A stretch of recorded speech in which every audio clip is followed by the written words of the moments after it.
বিসমিল্লাহির রহমানির রহিম। সুপ্রিয় শিক্ষার্থীবৃন্দ, আসসালামু আলাইকুম। অ্যানালাইসিস ম্যাথ টিউটোরিয়াল চ্যানেলের পক্ষ থেকে আপনাদের সবাইকে আন্তরিক শুভেচ্ছা। আজকে অনার্স দ্বিতীয় বর্ষের গণিত বিভাগের ফোরট্রান বইয়ের প্রবলেম 47 নিয়ে আলোচনা শুরু করব। আলোচনা শুরু করার পূর্বে আপনাদের অনুরোধ করব, আমার ক্লাসগুলো যদি আপনাদের ভালো লেগে থাকে অবশ্যই সাবস্ক্রাইব করবেন, বন্ধুদের মাঝে বেশি বেশি করে শেয়ার করবেন।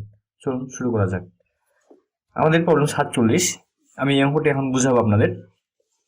বোঝার জন্য আপনাদের আমি অঙ্কটিকে খাতে তুলে নিয়ে এসেছি। এটি শেষবারের মতো 2015 সালে এসেছিল ন্যাশনাল ভার্সিটিতে। খুবই ইম্পর্টেন্ট একটি অঙ্ক। তো আমার ধারাটি দেওয়া আছে pi square by 6 is equal to 1 plus 1 by 2 square plus 1 by 3 square plus dot dot dot plus 1 by n square. ধারাটি হতে পাইয়ের আসন্ন মান বের করার, যেখানে n is equal to 20। আমাদের একটি প্রোগ্রামিং এর মাধ্যমে এই পাইয়ের মানটি বের করতে বলছে।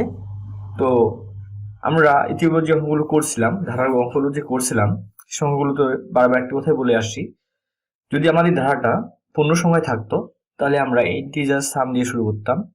যদি ভগ্নাংশ আকারে দেওয়া থাকতো তাহলে আমরা সাম ইজ ইকুয়াল টু 0.0 দিয়ে শুরু করতাম। যেহেতু আমাদের ধারাটি ভগ্নাংশ দেওয়া আছে, সেজন্য আমরা সাম ইজ ইকুয়াল টু 0.0 দিয়ে শুরু করব। এরপর আমরা ডু লুপ ব্যবহার করছিলাম, সেজন্য ডু এর পরে একটি লেভেল নাম্বার ইউজ করছিলাম, 1 থেকে 100 যে কোনো একটি সংখ্যা। তো আমি লেভেল নাম্বার যত ছোট হবে তত আপনাদের সুবিধা, তো আমি নিলাম 8। এরপর একটি ভেরিয়েবল ইউজ করছিলাম a to z এর মধ্যে, তো আমি এখানে কে নিলাম। এরপর আমাদের যে মানগুলো আসবে সেগুলো হচ্ছে ধারা থেকে। তো ধারাটি দেখা যাচ্ছে যে আমাদের লবের মান 1 স্থির ভাবে গেছে আর হরের মান 1 করে ইনক্রিমেন্ট হয়েছে। তাহলে আমরা যে মানটা ইনক্রিমেন্ট হয়েছে সে মানগুলো গ্রহণ করব। তো এখানে আমাদের হরের যে মানগুলো রয়েছে সেগুলো হচ্ছে আমাদের ইনিশিয়াল ভ্যালু, প্রথম হচ্ছে আমাদের 1 এবং ফাইনাল ভ্যালু হচ্ছে এখানে n স্কয়ার n। আমাদের ইনক্রিমেন্ট কত করে পেয়েছে? 1 করে পেয়েছে, সেজন্য আমরা দিতে পারি 1। এরপরে আমরা সূত্র প্রয়োগ করব। এখন সূত্রটি কি হবে আপনার বোঝানোর ক্ষেত্রে আমি লিখলাম, সূত্রটি হবে এরকম, সাম ইজ ইকুয়াল টু লিখতে পারি আমরা সাম প্লাস 1.0 ডিভাইডেড, আমাদের ধারাটি যদি এইভাবে দেওয়া থাকে, অর্থাৎ লব 1 স্থিরভাবে চলে এবং হরের মান বৃদ্ধি পায়, তাহলে আমরা সূত্রটা এইভাবে প্রয়োগ করব, sum is equal to sum plus 1.0 divided প্লট কে দিব। এখন কে দেওয়ার পর আমরা দেখবো এখানে ধারে কি স্কয়ার দেওয়া আছে, যেহেতু স্কয়ার দেওয়া আছে সেজন্য আমরা প্লট কে ডবল স্ট্যাটিক 2 দিব। যদি আমাদের এখানে স্কয়ার দেওয়া না থাকতো, শুধু আমরা এখানে কে দিতাম। তো আমরা এখানে দুই পর যে সূত্র প্রয়োগ করবো, এখন সাম is equal to sum plus 1.0 plot K double static 2। যখন আমরা সূত্র প্রয়োগ করবো তখন আমরা কি করবো, এই লেভেল নাম্বার 8 কে কন্টিনিউ করবো। তো 8 কন্টিনিউ করবো, এখানে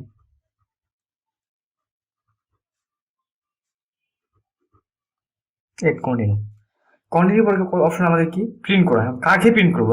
অঙ্কটি বলছে আমাদের যে pi square by 6 is equal to 1 plus 1 by 2 square plus 1 by 3 square plus dot dot dot plus 1 by n square. ধারাটি হতে পাইয়ের আসন্ন মান বের করো। তো এখানে পাই হবে সমান কি জানি, পাই সমান জানি আমরা, এরপর এটা কি ধরে নিচ্ছি, সাম ধরে নিয়েছিলাম। তো আমরা লিখতে পারি যে pi square by 6 is equal to sum. এই ধারাটিকে আমরা ধরে নিতে পারি সাম হিসেবে ধরে নিতে পারি, যেহেতু আমরা এখানে সাম প্রিন্ট করতাম, সেজন্য আমরা পাই স্কয়ার 6 কে আমরা pi square 6 is equal two ধরে নিতে পারি সাম। তো আমাদের কার মান দরকার? পায়ের মান দরকার, সেজন্য আমরা লিখতে পারি যে pi square is equal to sum, এই 6 এই পাশে যদি ভাগ অবস্থা রয়েছে সুতরাং এই পাশে কি হয়ে যাবে, গুণ হয়ে যাবে। সেজন্য আমরা দেব স্ট্যাটিক চিহ্ন। ফোরট্রান প্রোগ্রামিংয়ের ভাষায় গুণ চিহ্নকে স্ট্যাটিক চিহ্ন হিসেবে ব্যবহার করা হয়, 6.0 দিলাম। তো এইখানে তারপর যেহেতু আমাদের পায়ের মান শুধু দরকার, পায়ের স্কয়ারের মান দরকার না, আমাদের দরকার পায়ের মান, সেজন্য লিখতে পারি পাই, এই স্কয়ারটি ভাষায় কি হয়ে যাবে, রুট ওভার হয়ে যাবে। সেজন্য লিখতে পারি আমরা ফোরট্রান ভাষায় স্কয়ার সাম স্ট্যাটিক 6.0। তাহলে আমরা পাই সমান লিখতে পারি স্কয়ার সাম ইন্টু 6.0। তাহলে কন্টিনিউ কাকে কন্টিনিউ করে প্রিন্ট করতে হবে আমাদের, যে পায়ের মান যেটা আছে পাইকে, পায়ের মান কি জানি আমরা, পাই সমান সমাধানে আমরা এই পাইকে আমরা এইভাবে লিখতে পারি পিআইসি দিয়ে ফোটার ভাষায় যে স্কোয়ার সাম ইন্টু 6.0। এবার আমরা কি করবো, প্রিন্ট করবো।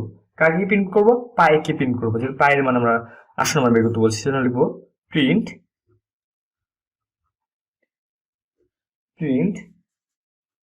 Static comma inverted comma pi is equal to pi. এরপর কি হবে, প্রোগ্রামটি থেমে যাবে, সেজন্য ব্যবহার করবো আমরা স্টপ। একসময় প্রোগ্রামটি কি হবে, সমাপ্তি ঘটবে, সেজন্য আমরা লিখতে পারি ইন্ট। আমাদের প্রোগ্রামটি লেখা হয়ে গেছে। এটি আমাদের এই যে pi square by 6 is equal to 1 plus 1 by 2 square plus 1 by 3 square plus dot dot dot plus 1 by n square ধারাটির একটি ফোরট্রান প্রোগ্রাম। তো এটি আমরা যদি হয়েছে কিনা সেটা যাচাই করার জন্য আমরা আমাদের যদি স্মার্টফোন থেকে থাকে তাহলে সেটার মাধ্যমে যাচাই করতে পারি। আর যদি আমাদের কারো হয়তো বা এখন সকলের তো ল্যাপটপ ইউজ করি, তো ল্যাপটপ কিংবা কম্পিউটার দেওয়া থাকে, তাহলে আমরা সেখানেও যাচাই করতে পারি। চলুন দেখা যাক কিভাবে আমি আপনাদের এই ফোরট্রান প্রোগ্রামটি কম্পিউটারের মাধ্যমে কিংবা মোবাইল ফোনের মাধ্যমে যাচাই করে দেখাবো।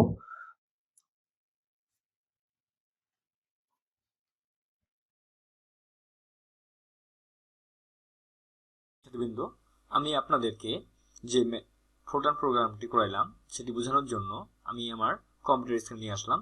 যদি আপনাদের স্মার্টফোন থেকে থাকে তাহলে আপনার স্মার্টফোনের মাধ্যমে কিংবা যদি আপনার ল্যাপটপ থেকে থাকে সেই ল্যাপটপের মাধ্যমে আপনি সেই প্রোগ্রামটি যাচাই করতে পারেন ভুল হয়েছে না শুদ্ধ হয়েছে।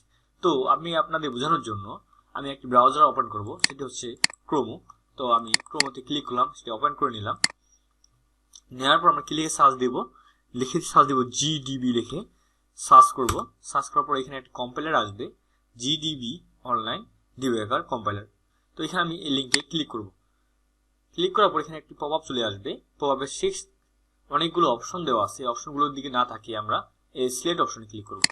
এখানে সিলেক্ট অপশনগুলো ভাষা দেওয়া আছে কম্পিউটারের, যেগুলো হচ্ছে C, C C plus, C C plus 14, C C plus 17, এগুলো একটি কম্পিউটারের ভাষা। তো আমরা যে সেটা আমরা সবগুলো লেখা সিলেক্ট করব। সিলেক্ট করে আমরা ডিলিট করব। যখন আমরা প্রোগ্রামটি লেখা শুরু করব তখন আমরা কিছু ব্যাক স্পেস দিয়ে নিব। তো ব্যাক স্পেস দেওয়ার পর আমরা এখন আমাদের অঙ্কে যাব। আমরা অঙ্কে কি করছিলাম, যে সাম ইজ ইকুয়াল টু লিখছিলাম 0.0, এরপর ব্যবহার করছিলাম ডু 8 কে, আমাদের ইনিশিয়াল ভ্যালু ছিল 1, ফাইনাল ভ্যালু ছিল n এবং ইনক্রিমেন্ট ছিল 1। সেজন্য আমরা লিখব সাম ইজ ইকুয়াল টু 0.0, আমরা লিখব ডু 11 নাম্বার হচ্ছিলাম 8 আর ভ্যালু অর্থাৎ ভেরিয়েবল হচ্ছিলাম কে সমান সমান, তো আমরা ইনিশিয়াল ভ্যালু ছিল 1, ফাইনাল ভ্যালু ছিল আমাদের n এবং ইনক্রিমেন্ট ছিল আমাদের 1। এটি দিলেও হবে না দিলেও হবে। তো আমরা n এর মান কত জানি, আমরা এখানে 20 জানি, সেজন্য এখানে 20 ইউজ করলে বেশি ভালো হবে, আমাদের অনেক সুবিধা হবে। তো n এর মান 20 দিয়ে দিই, তাহলে আমাদের মান আসবে একটা নির্দিষ্ট। তো এরপর আমরা কি, তো এখানে সূত্র প্রয়োগ করছিলাম কি, সাম is equal to sum plus 1.0 divided float K double static 2। তো আমিও লিখি সাম is equal to sum plus 1.0 divided float first bracket K double static 2। এবার আমরা কি করব, যেহেতু আমাদের সূত্র প্রয়োগ হয়েছে এরপর আমাদের কি করতে হবে, 11 নাম্বার 8 কে কন্টিনিউ করতে হবে। তো আমরা লিখে ফেলি যে 8 কন্টিনিউ, এই যে 8 কন্টিনিউ করলাম।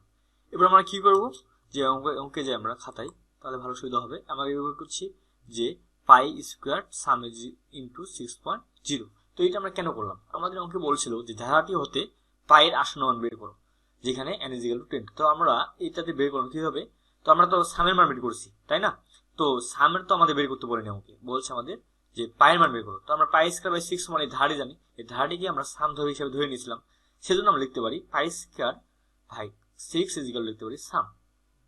যেহেতু পাই স্কয়ার ভাগ 6 অর্থাৎ পাই এর সাথে 6 ভাগ অবস্থা রয়েছে, সেজন্য আমরা এই যে 6 কে সামের পাশে নিয়ে গেলে গুণ হয়ে যাবে সামের সাথে, সেজন্য আমরা পাই স্কয়ার ইজ ইকুয়াল লিখতে পারি সাম ইনটু 6.0। অর্থাৎ স্ট্যাটিক চিহ্নটা হচ্ছে আমাদের ফোরট্রান প্রোগ্রামিং একটি ল্যাঙ্গুয়েজ, যে গুণ চিহ্নটাকে আমরা স্ট্যাটিক চিহ্ন হিসেবে ব্যবহার করি। দ্বিতীয়ত আমরা এখানে লিখতে পারি যে পাই, আমাদের এই স্কোয়ারটা কি হয়েছে পাশে রুট হয়ে যাওয়ার কথা, কিন্তু এখানে আমরা লিখছি স্কোয়ার। কেন লিখছি? কারণ এই যে আমাদের ফোরট্রান প্রোগ্রামিং ভাষায় লিখতে পারি স্কোয়ার, এই জন্য লিখছি SQRT স্কোয়ার হিসেবে লিখতে হয় 6.0। তো আমরা এরপর লিখি যে পাই ইজ ইকুয়াল টু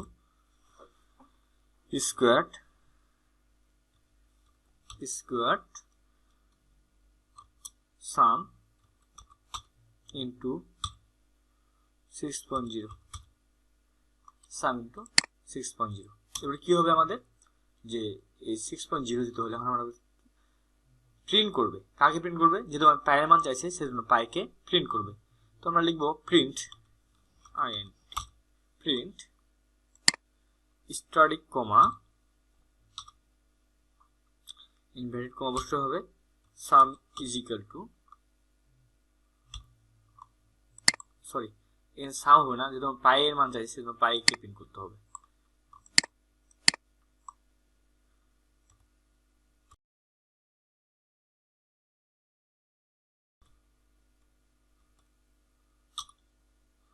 পাই এবার কি করবে, প্রোগ্রামটি একসময় থেমে যাবে, সেজন্য আমরা ব্যবহার করবো স্টপ। এবার প্রোগ্রামটি কিভাবে সমাপ্ত হবে সেজন্য ব্যবহার করবো আমরা ইন্ট। এখন যেহেতু প্রোগ্রামটি লেখা শেষ হয়ে গেছে, এখন আমরা কি করবো, প্রোগ্রামটিকে রান করবো। রান অপশনে ক্লিক করে রান হবে, এবার আমাদের পায়ের মান চলে আসবে। পায়ের মান কত পাইলাম আমরা? 3.09866958। এটা হচ্ছে আমাদের পায়ের মান। চলুন আমি আপনাদের একটু জুম করে দেখাচ্ছি মানটা। এখানে চলে আসছে কত, পাই ইজ ইকুয়াল টু 3.94666958। এটি আমাদের পায়ের মান চলে আসছে। যদি আমরা প্রোগ্রামটি লিখতে ভুল করি তাহলে আমাদের অ্যান্সারটা কেমন আসতে পারে? তো আমি এখানে স্কোয়ারে যে ব্র্যাকেটটা আছে তুলে দিলাম, তুলেই দিই, স্পেস দিলাম একটা, তাহলে আমার অ্যান্সার কি আসবে? তাহলে আমাদের অ্যান্সার এখানে ইরর মারবে। তো ইরর মারার পরে আমাদের কোথায় ভুল হয়েছে সে লাইনটিকে ইন্ডিকেট করে বলে দিবে, যে আমাদের ইন্ডিকেট করে 5 নাম্বার লাইনে স্কোয়ারে হয়েছে। তো এখানে যদি আমরা এখন ব্র্যাকেট ব্যবহার করে দিই, এরপর যদি আমরা রান করি তাহলে আমাদের সেই মানটি ব্যাক চলে আসছে। আশা করি আপনারা আমার কথাগুলো, আমার ক্লাসটি বুঝতে পেরেছেন। যদি বুঝে থাকেন তাহলে আপনারা আমার যে ক্লাসটি করাচ্ছি আপনাদের এইভাবে যদি ভালো লেগে থাকে তাহলে অবশ্যই সাবস্ক্রাইব করবেন, বেশি বেশি করে আপনার ফ্রেন্ডদের মাঝে শেয়ার করবেন।